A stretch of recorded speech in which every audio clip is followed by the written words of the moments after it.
ಮಳೆಗೊಂದು ಬೆಳೆಗೊಂದು ಫಲಕ್ಕೊಂದು ಋತುವಂತೆ ಬೆಳೆ ಇಪುದು ಜೀವ ವೃಕ್ಷವ ಕಾಲ ನಿಯತಿ ತಿಳಿವು ಮೊಳ್ತನಮುಂ ವಿರಕ್ತಿಯುಂ ಮುಕ್ತಿಯುಂ ಗಳಿಗೆ ಸರಿ ಸೇರ್ದಂದು ಮಂಕುತಿಮ್ಮ.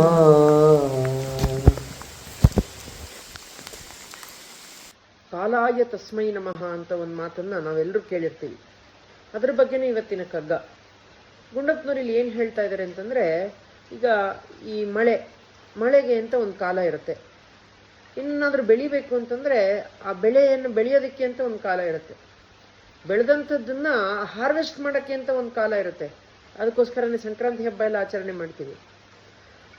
ಅದೇ ರೀತಿ ನಮ್ಮ ಮನುಷ್ಯರ ಜೀವನದಲ್ಲೂ ಕೂಡ ಏನೇ ಒಂದು ಆಗಬೇಕು ಅಂತಂದ್ರೆ ಅದಕ್ಕೆ ಅದರದ್ದೇ ಆದ ಒಂದಿಷ್ಟು ಕಾಲಘಟ್ಟಗಳಿರುತ್ತೆ. ಈಗ ನಮಗೆ ಯಾವುದಾದ್ರೂ ಒಂದು ಪರಮಾತ್ಮನ ಸಾಕ್ಷಾತ್ಕಾರ ಆಗೋದಾಗಿರ್ಬೋದು, ಅಥವಾ ಎಲ್ಲದನ್ನು ಈ ಲೌಕಿಕ ಪ್ರಪಂಚದಲ್ಲಿ ಏನೇನಿದೆ ಎಲ್ಲದನ್ನು ಬಿಟ್ಬಿಡ್ಬೇಕು ಅಂತ ಅನ್ಕೊಳ್ಳೋದಾಗಿರ್ಬೋದು, ಅಥವಾ ಒಂದು ಈ ಮೋಕ್ಷ ಪಡೆಯುವಂಥದ್ದಾಗಿರ್ಬೋದು, ಅಥವಾ ಮೋಕ್ಷ ಪಡೆಯುವಂಥ ಮಾರ್ಗವನ್ನು ತಿಳ್ಕೊಳ್ಳೋದಾಗಿರ್ಬೋದು, ಇದೆಲ್ಲದೂ ಕೂಡ ಅದರದ್ದೇ ಆದ ಕಾಲ ಬಂದಾಗ ಎಲ್ಲ ಆಗೇ ಆಗತ್ತೆ ಅನ್ನೋದನ್ನು ಹೇಳ್ತಾ ಇದ್ದಾರೆ. ಅದಕ್ಕೆ ಕಾಲಾಯ ತಸ್ಮೈ ನಮಃ.